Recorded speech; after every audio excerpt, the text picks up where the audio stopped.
Hello, everyone. My name is Eric K. Thomas. I am the editor-in-chief of the Quintessential Gentleman, and thank you for tuning in to our Black Men in Tech Representation Matters virtual conversation. Super excited for this conversation.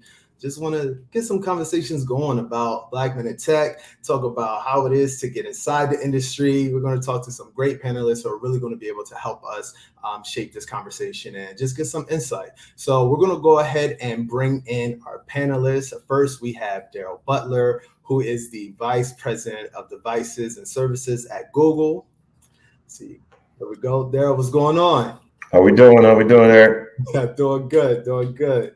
And then we have David C. Williams, who is the Assistant Vice President at AT&T. David.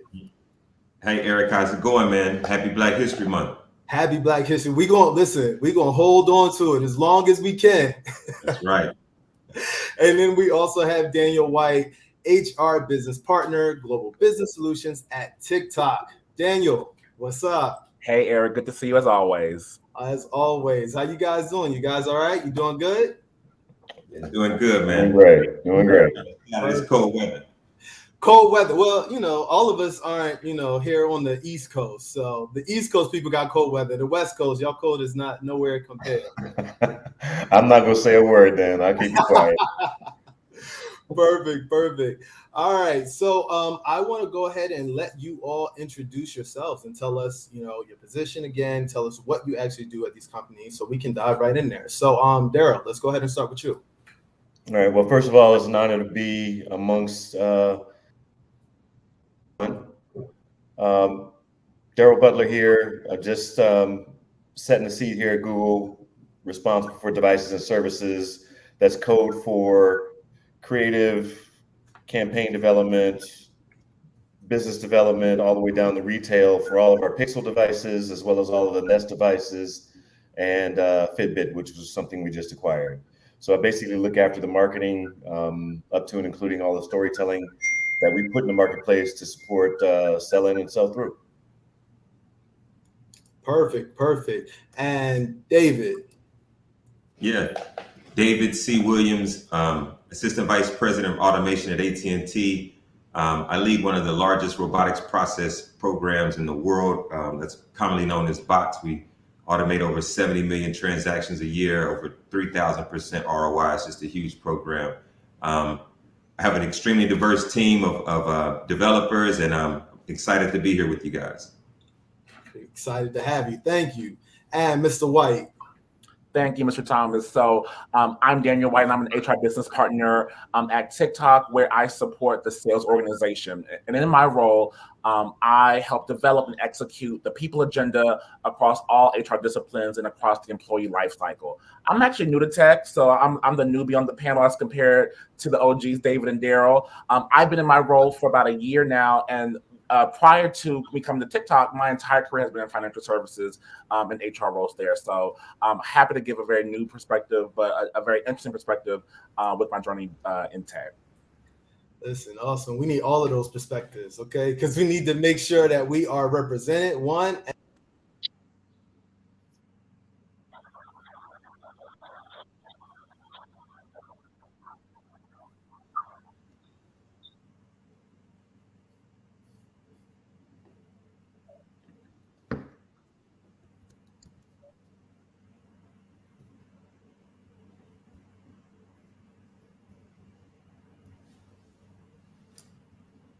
Here we go.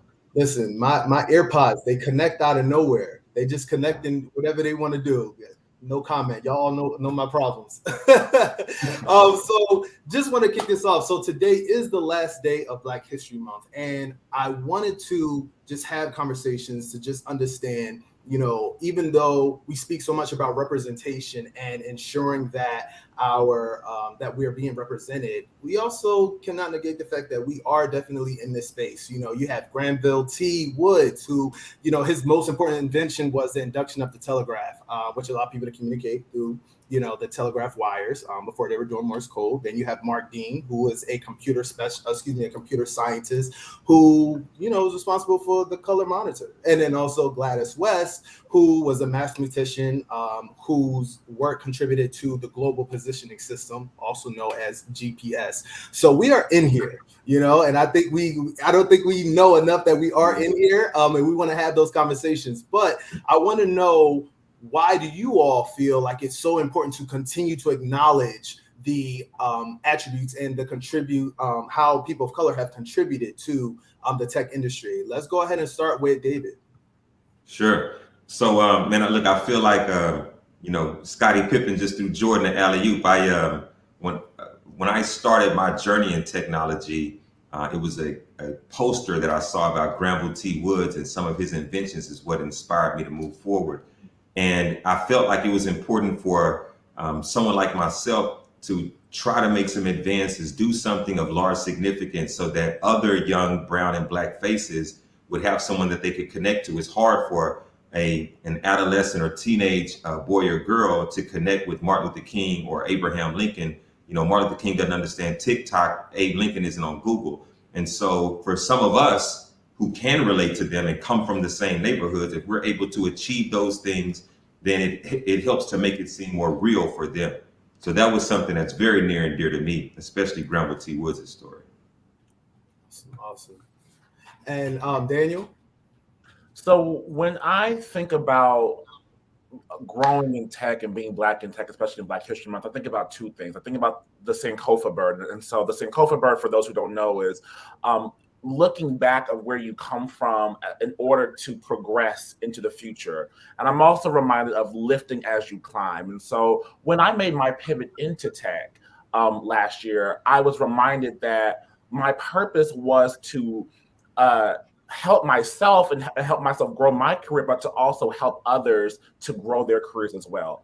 As an HR business partner, and just as an HR professional in the industry and in the field in general, my job is to help employees to grow into their best selves, into their fullest potential from a career perspective, and especially with everything that's going on in the world, it's very important to ensure that more Black and brown individuals are in tech and are in the room and have opportunities to continue to grow into their respective roles. And so it's very important that we provide those opportunities to those individuals.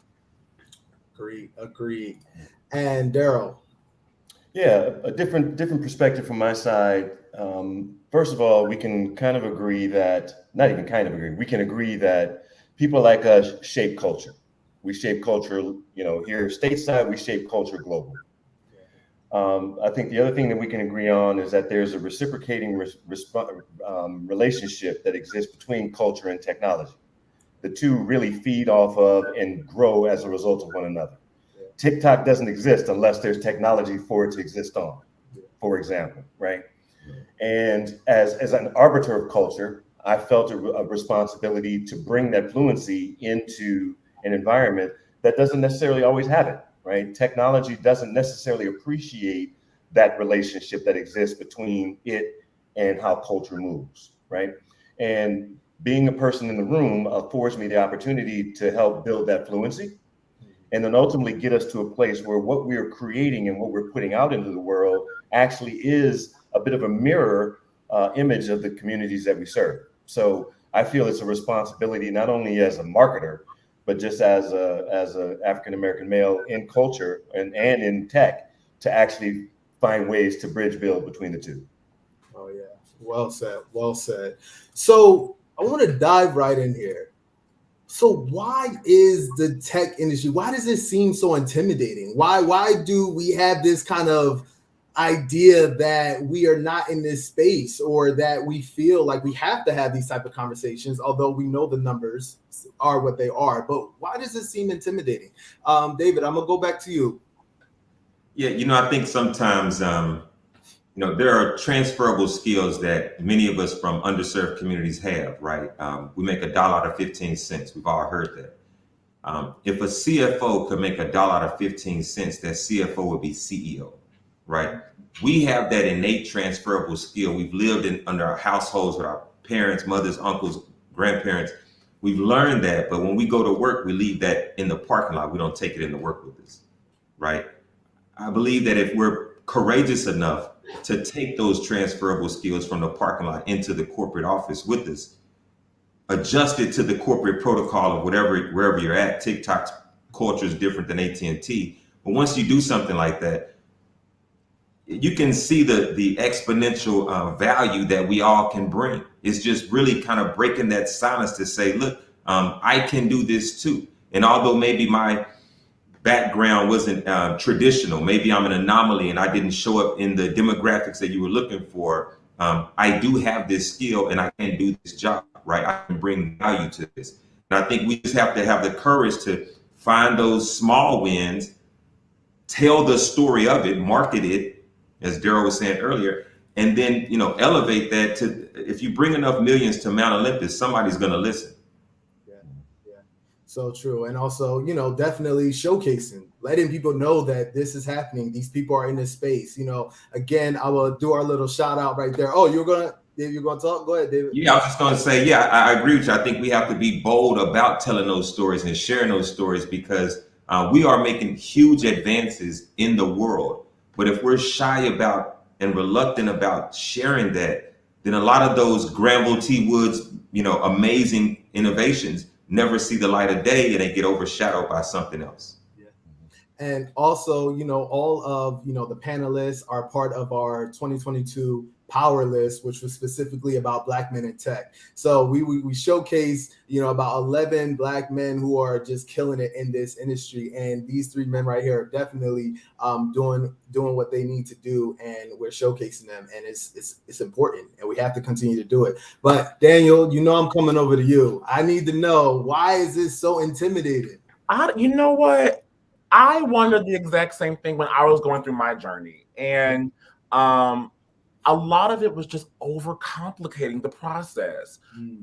Me working in tech is just like me working in finance, or me working at a church, or me working at a hospital, or whatever. It's a job, and similar to what David was saying, you being able to speak to those transferable skills and be able to walk in your purpose and walk in your truth and walk in your power into these opportunities, that's going to enable you to get into that door.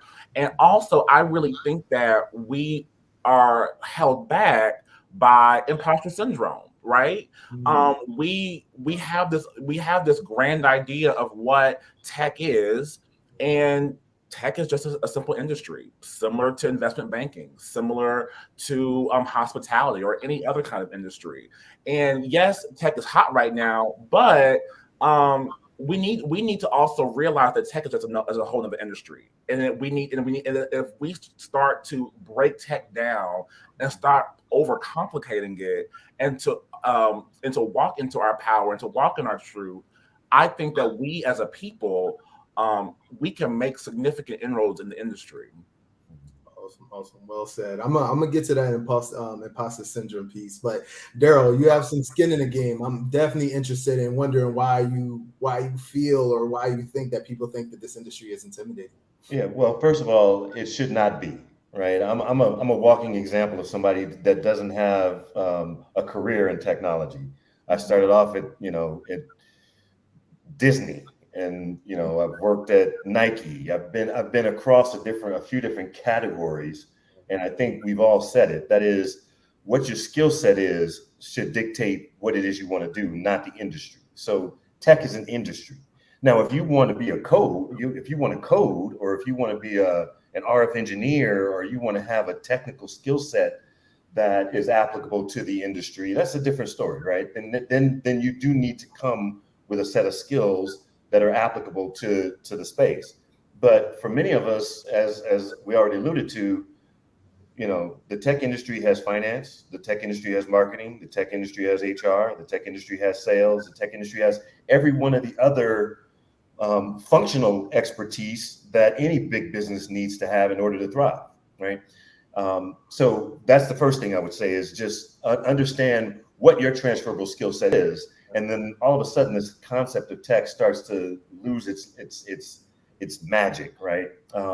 There is a learning curve to understand the value proposition that tech means in society, right? What value is it bringing when you think about it even from your perspective as a user, right? You know, whether it's a smartphone, a computer, or using the cloud and, you know, what they call edge computing and things like that. Yeah.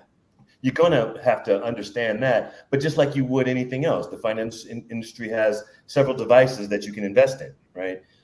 You need to understand them before you can sell them. You need to understand them before you market them. So I would look at the industry not so much as this intimidating, this enigmatic thing. It's just what do I have to offer? What skill set do I have to bring to the table?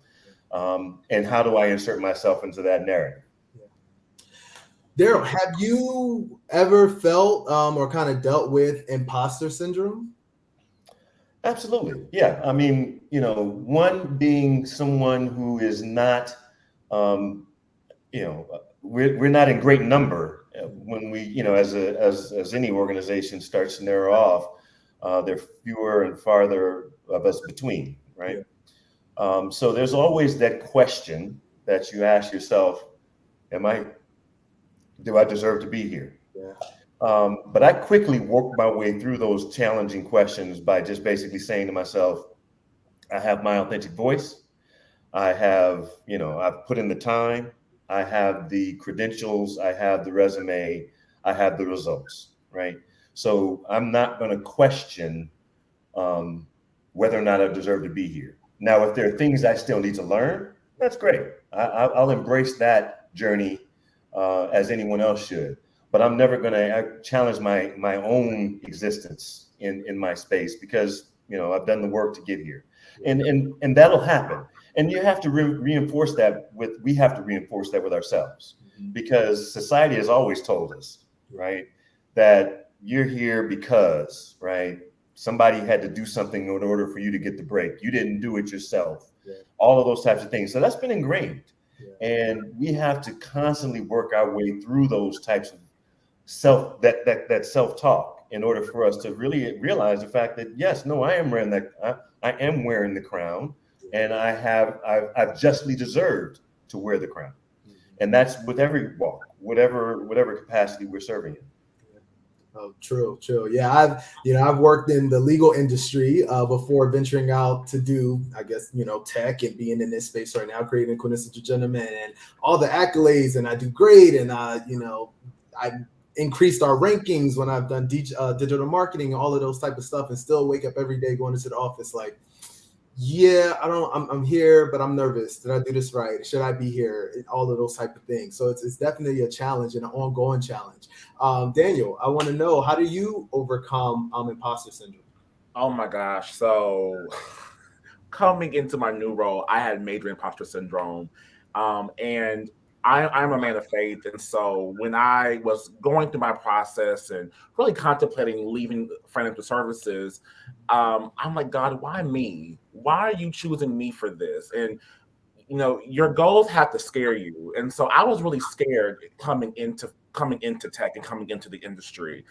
And as soon as I came in, I'm like, okay, I'm too busy to be scared. So we're going to jump in feet first at this point. But the beautiful thing about using these transferable skills that we've talked about, HR is HR regardless of where you are. There's just some nuance.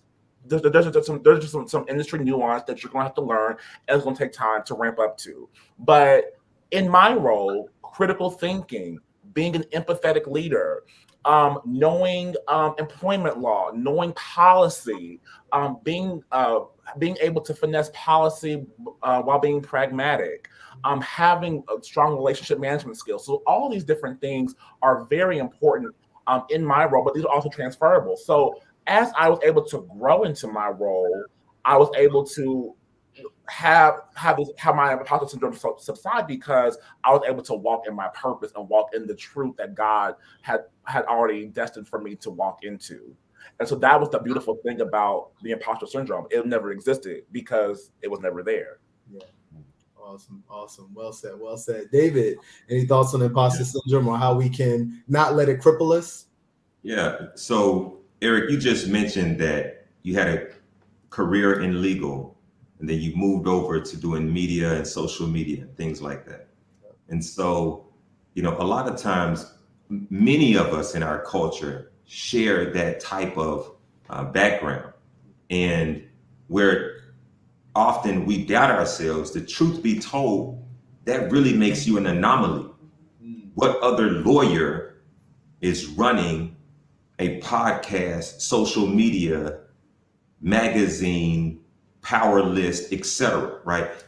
You would be hard pressed to go find one that has your exact past experiences that brings to bear to this specific career path. And so that makes you an anomaly, right? Malcolm Gladwell wrote books about outliers. That makes you an anomaly and really gives you an advantage that others don't have. You just have to have the clarity to see that advantage, that, oh, I know the legal side, and maybe there's something I can do to make this particular business venture more successful than others, right? That becomes a competitive advantage for you. We all have that. We just have to be courageous enough to be able to share it. I think about, like, you talk about imposter syndrome. People with smaller visions, a smaller vision than you, cannot measure your greatness, right? You're on a different type of trajectory, and they're trying to measure you in this linear way, and you're moving exponential. And they may project their own insecurities or limitations on you, right? But you go watch any superhero movie, Iron Man, Wonder Woman, Black Panther, you pick it. They don't know what to do when everything falls apart. They're standing there kind of imposter syndrome, like, I don't know, do we do this? Do we do that? How do we? And at some point, they just realize that the hero is inside of them, and they just got to get moving, right? I think that we all have that. We just have to put our faith to work and get moving. And so, with imposter syndrome, it's real. It happens. It limits you. It creates mental challenges for us all. But we have to be able to see beyond that. And it's not just about us, right? A lot of times it's about, we need to go make this move so that we can help the pipeline, right? So we can help the next generation of. We need to be courageous enough to go stand up to whoever's opposing us, or maybe doubting us, or step up to whatever challenges in front of us, because others are watching, right? Others are watching Daryl to see if Daryl's going to go drive that new phone or that new service. And if he's willing to go take it to the next degree and get exponential results, then they're like, yeah, man, if Daryl can do it, I can too, right? Because it's a little hard for them to think Granville T. Woods versus, average person today. No, so true, so true. You made my mom a little happy by giving me a law degree. I was in marketing and legal, not a lawyer. Don't get her calling me saying what happened. Oh, it's still legal. You still working in this space. Hey, listen. Ask those lawyers how important their marketing budget is. Exactly. But David, I'm going to come back to you, and I want to talk about these myths inside of the tech industry. Tell me a little bit about a couple myths that you think people just that's not really how this works. I think one myth is that you have to have a certain background in order to enter tech. I'll tell you right now. Last year, I hired maybe a couple dozen folks. A lot of Black women, Black men, Hispanic men and women, Asian, LGBTQ, people living with disabilities, promotions. A lot of these folks were promoted into my automation organization. Everyone didn't come with the traditional STEM and tech background, right? But they had, every last one of them did have a measure of grit, a measure of resolve, because on my team, the things that we're after, we're going to go do what has been done before. We're going to do the impossible. There are a lot of people, internal and external, that will say that what we're about to go do cannot be done. But over and over and over, we've done it. We delivered the first visual IVR for telecommunications. We've saved, tens, if not hundreds of millions in contra revenue efforts. We have the largest bot program worldwide. Sometimes folks start to doubt themselves, but the numbers don't lie. Finance checks my math regularly. And so I think one of the big myths is that you have to come from these specific universities or specific technology tracks. And those things help. Don't get me wrong. technology can be a very complex discipline, and there's a certain level of aptitude and that you have to apply to that. But just because you didn't go to Georgia Tech, or just because you don't have a degree in machine learning, or maybe your degree is from a decade or so ago, doesn't mean that you don't qualify. Yeah. Put the pedal to the metal. Let's go. Yeah. No, I agree. Daniel, tell us what myth that you think about the industry. Now, Eric, I'm going to choose violence with this one, okay? Okay, all right. Every job in tech is not a six-figure job.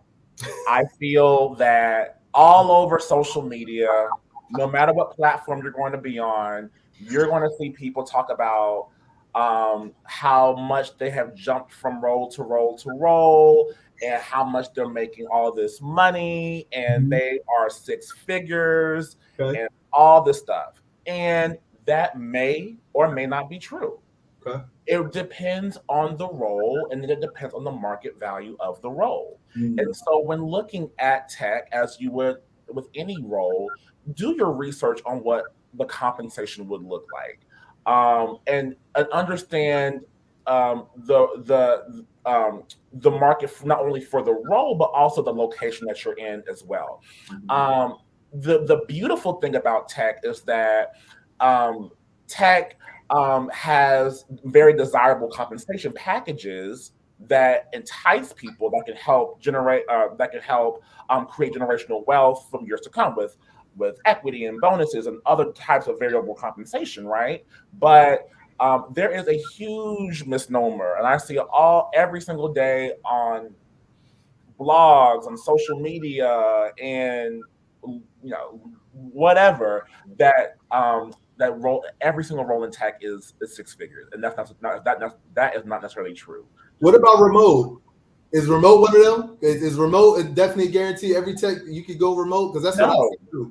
Every company is very different.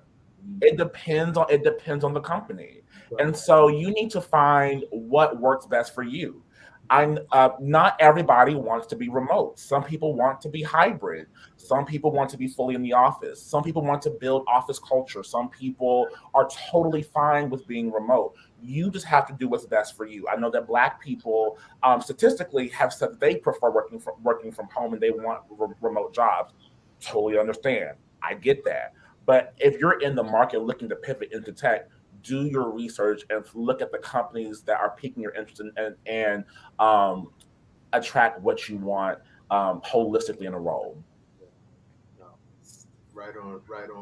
Daryl. Well, I have to just plus one to what David and Daniel have already said. Can't really add much more to that, other than the fact that not every, like I mentioned earlier, not every role in tech is a tech role. Yeah. Right. There are a number of different opportunities to pursue in the industry. Let's start there. The other thing is, there are certain roles that are more coveted, and as a result come with a higher degree of scrutiny and a higher level of expectation in terms of the contribution from folks that are coming in. Yes, but that's also no different than any other industry or any other environment.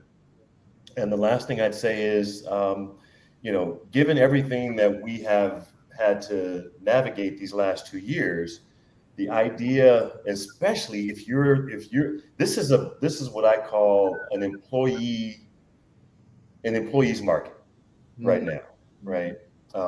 There is a need for diversity of thought. There is a need for expertise across a number of different disciplines, and there's this recognition from big companies that I can't just anchor you to major metropolitans anymore, right? I'm going to have to be more malleable when it comes to where I ask you to work and that kind of thing, so that I can maintain some competition. Or maintain competitive, my competitive place in my industry. So, some of the myths that are out there probably are some that predate what happened with COVID and everything else. And that is, you got to be in Silicon Valley, right? You got to be in, a major metro in order for you to make the contributions in this industry that are required of us. That's not the case anymore, right? And most of us, I think, David's in Dallas, Daniel's in New York. I'm in the Bay Area. I have offices in Colorado. I have offices in Portland. I have offices pretty much everywhere in the country. Dare I say, everywhere in the world. So, you know, if some of those initial filters that you would use that might preclude you from wanting to pursue a role, knock those down and ask yourself the question: do I like what the company stands for? Do I like what the environment stands for?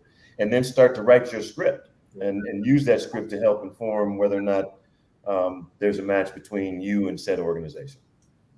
Awesome. Well said. Well said. So David, I'm coming back to you, and I want to know, in your opinion, how can we, close this racial gap, as well as like any other barriers to entry in this industry? Because the numbers are what the numbers are. We don't have a high percentage in the industry in terms of companies and things like that. And not to put any companies out there, but you can Google and find out what those numbers are and the percentages are. But how do we change that? Yeah, so there's a few schools of thought to that, right?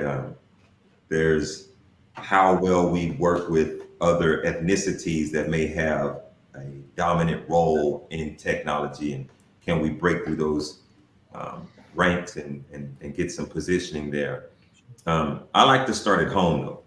And so I would say, look, I think that a key to success for a group of people is not complicated. It is about aligning and coming together. And if you can do that, go and look at any ethnicity that you want over history.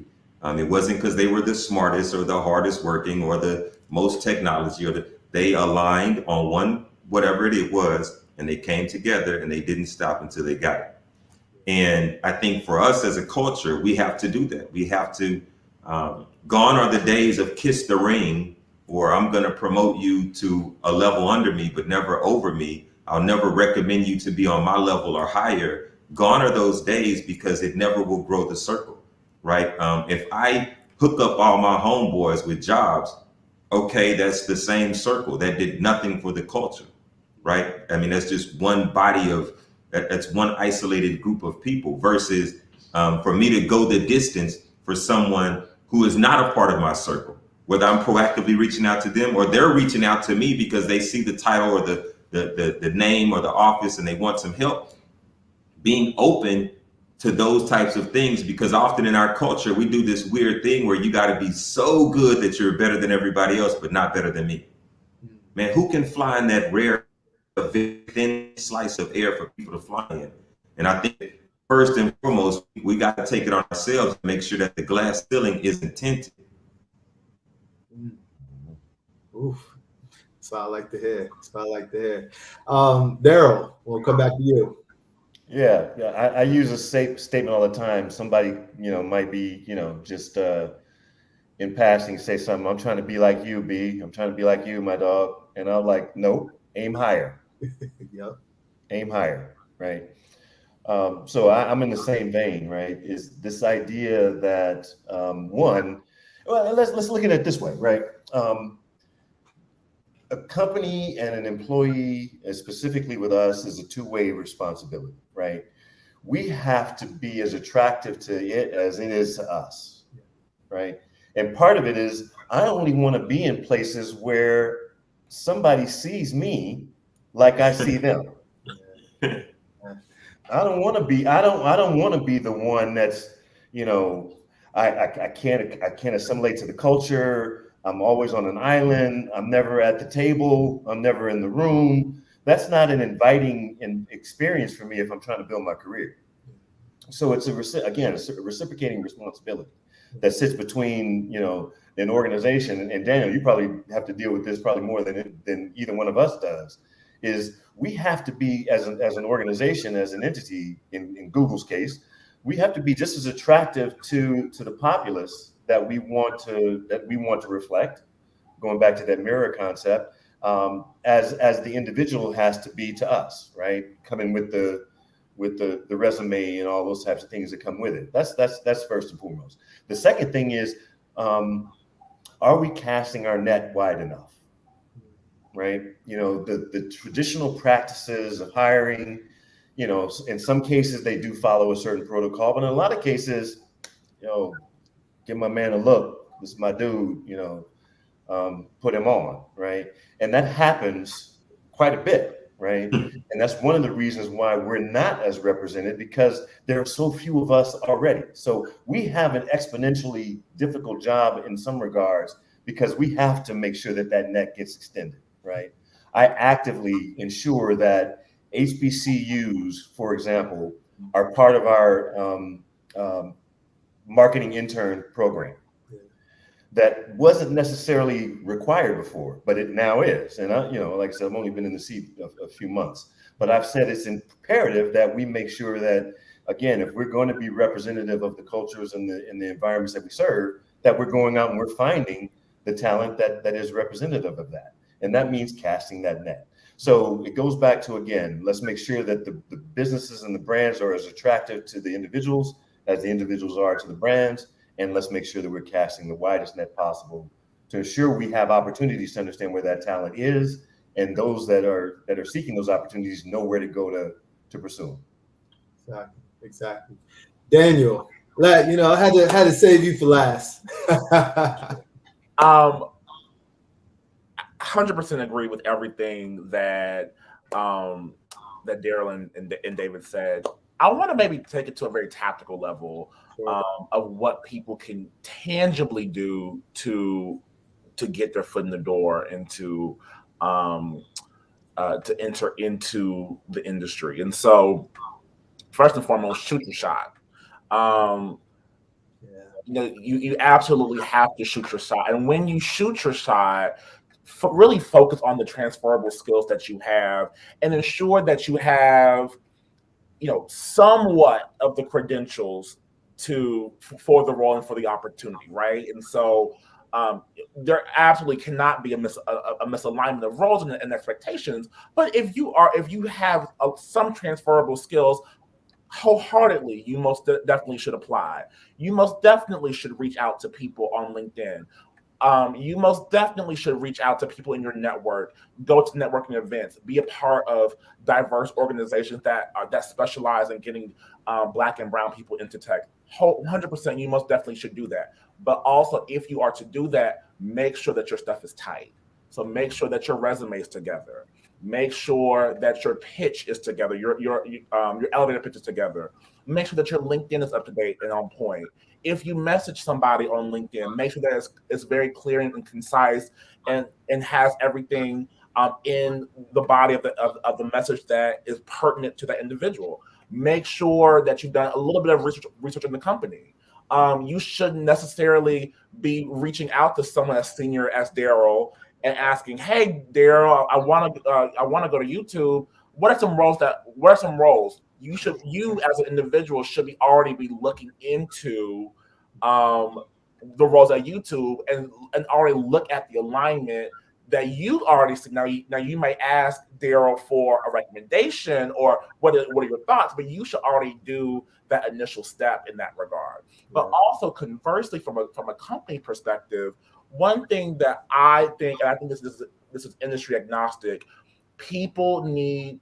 hiring managers and corporations need to really broaden their perspective of the roles, of the requirements of respective roles. People have very distinct ideas of what they want in a candidate and what they want in a role, and that may not be it.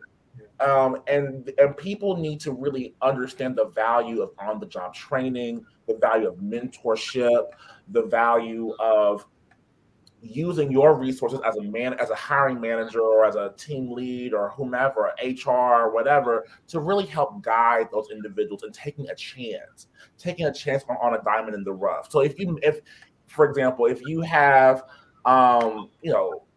programmatic experience, for example, but you don't have agency experience, you can teach these people some of these skills, for example, But you as a manager, it's incumbent upon you to really help expand your thinking so that you can add that diversity on your team. So it's very important that corporations open their minds so that people can get in the industry and join these roles as well. No, that's Can I sure. Please, behind David. Daniel on that? So I fully agree. And the points that he was bringing up about getting your LinkedIn together, your resume, your interview, all of those things help to shape a story, right? I think in technology, it's easy to get caught up in the zeros and ones, right? The JSON and C# and all that other stuff. But without a story, folks have a hard time understanding what that technology or what that skill you have is. What do you bring to bear? And so I think it's really important to build a story around whatever it is you're trying to go accomplish. In the role that I'm in today, my team is working, we're building things in technology, but at the same time, we're crafting stories so that people can understand and have some appreciation for what it is that we're building or how to use it and why it is good. And whether that's a bot that we're building, a machine learning algorithm, or a candidate, it's still the same recipe that goes with it. You need a story, and you have to shape that story so that people can have some appreciation for the talent that you bring or whoever to whatever job you're looking for. So, agreed. So I'm gonna stay with you, David, but I want to kind of piggyback off of what Daniel said as it pertains to networking. I don't think we have enough conversations around networking. One, I think networking is all industries. You should be networking, trying to find jobs and things like that. But I'm interested to know just your thoughts on networking, specifically in the tech space. Either your thoughts on the benefits of networking and how to network. I would say probably post-COVID or where we can actually be out and there's more events and things like that. But you can take it there. So there's a lot of levels to it. I'll try to hit a few, but when I think about that, in a COVID world where we're virtual most of the time, you can still network, and your LinkedIn, your digital persona, the brand image that you're portraying will help to facilitate a lot of that, right? What are you putting out? Do people think of you as a thought leader? What are you thinking about? Is it related to technology? Is it something others can benefit from? Are you joining in the social conversation on technology? Those things help when it comes to virtual networking. But, just keeping it real, Daryl and I just met today. We had a conversation before this started, and he and I are going to connect. Yeah. Okay. He's being his authentic self, and I am as well. There are things that we're both having conversations about, and we're thinking, man, there might be something advantageous if we can put chocolate and peanut butter together. We're rich.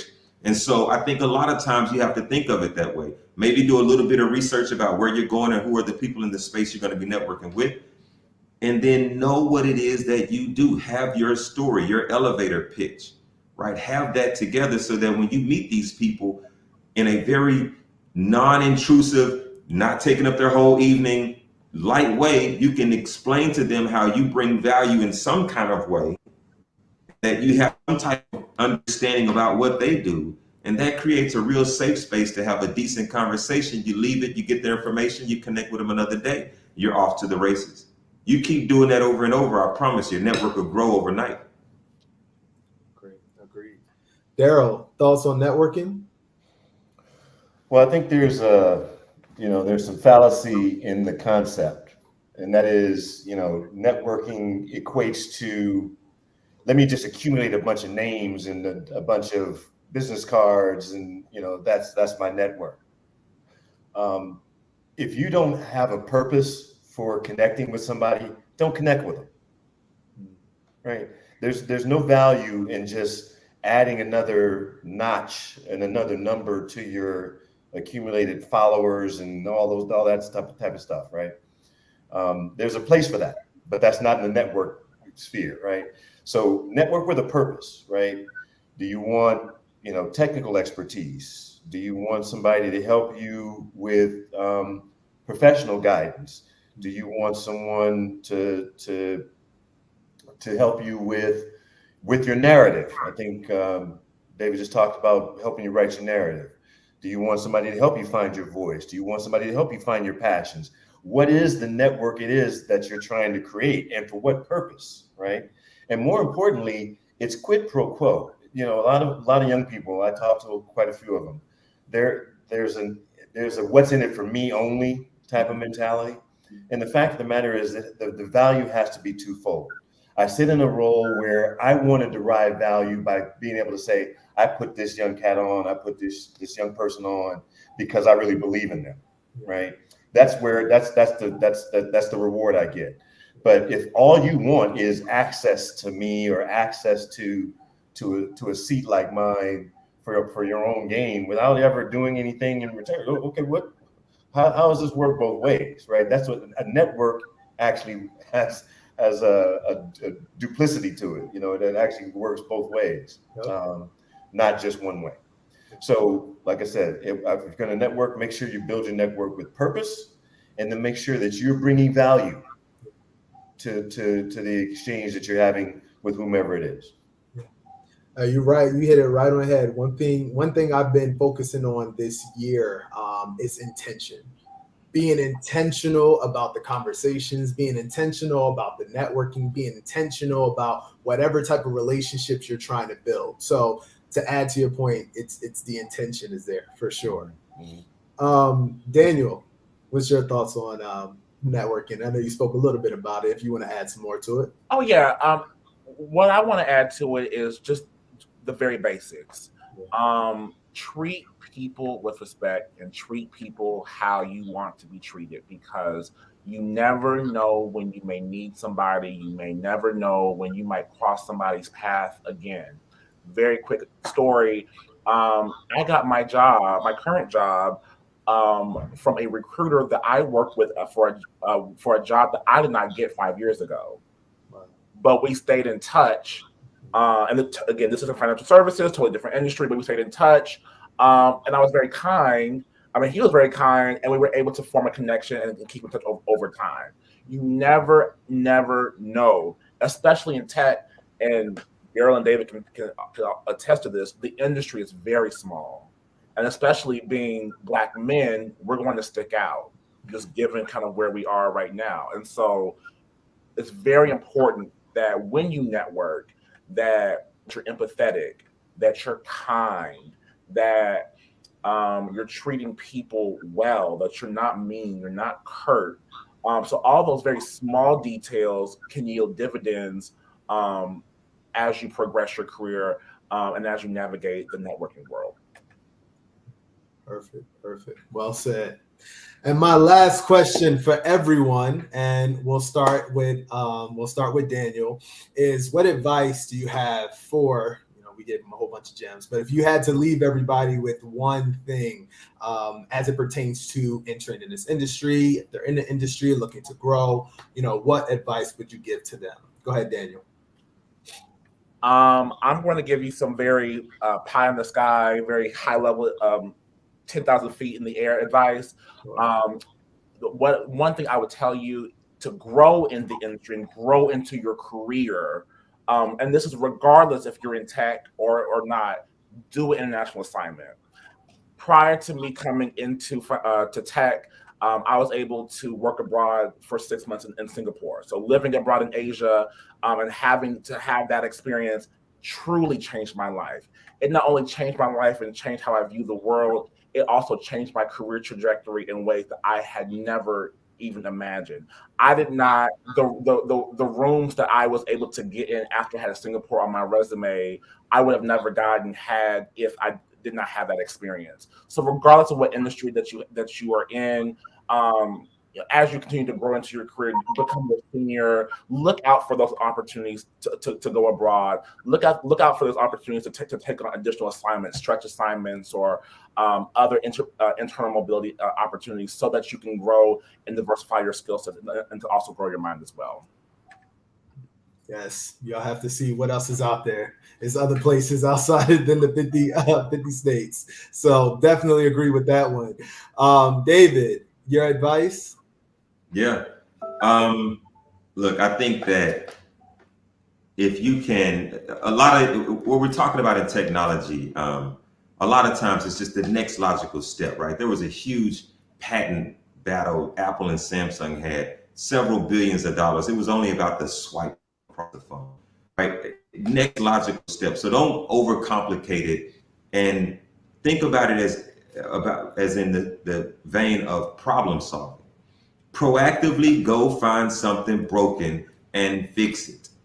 Don't wait on someone to tell you what to do. Don't wait on the interview. Don't wait on any of that. Right now, proactively go find something broken or not optimized and fix it. If you can do that, you have vision. If you can work through it, you have foresight. If you can partner with people, that's interpersonal skills. Hopefully you're documenting it. That's your results. That's most, if not everything, that folks are looking for in an extraordinary leadership model. So proactively go find something broken and fix it. Start small. You don't want everybody to see your mistakes. Everybody makes them. But once you do that, you'll build some momentum and you'll be off to the races. Awesome. Great advice. Great advice. And Daryl. Well, I'll park it in 4 quadrants, which are the way that I've pretty much managed my career. Passion, talent, skill, experience. You always have to explore what you're passionate about. Where you do have talents, you need to cultivate them, right? For whatever skills you do have, you need to continue to sharpen them. And then throughout your journey, always catalog your experiences. At any point in time, if you're taking inventory across those 4 things, you'll decide what's most important to me at different points in my career, right? Do I really want to explore my passions right now? Do I really want to sharpen my skills right now around a specific area? Is there something I'm really talented about that I want to put forward? And use that inventory on a regular basis, because your passions and your talents are going to change. Your skill set's going to increase. Your wealth of experience should grow, right? And at every moment, you should be able to go back and look at that inventory and ask yourself, okay, am I qualified for whatever it is that I have an aspiration for? Between that and what I said way early on about, taking 2 steps and thinking 1, I think you'll find that it's a great navigational tool. It won't answer every question, and it won't solve every problem. It's not a panacea, but it's one of the ways that I've been able to keep myself on track and asking myself at different points in time in my career what things were most important. And I was always prepared to dial up and dial down different things at different points in time. So passion, talent, skill, experience. Wow, that's perfect. Perfect. Thank you. So one thing I did just realize is that I'm the only one who has an E to start my name with David, Daryl, Daniel. Clearly, I'm the anomaly. But I want to say thank you all for really just dropping these gems for us, having this conversation, and allowing us to pick your brains for free. It's really important for us to continue to have these conversations and to continue to, help the next generation and, to further learn from the generation here. So again, I want to thank you all for joining us.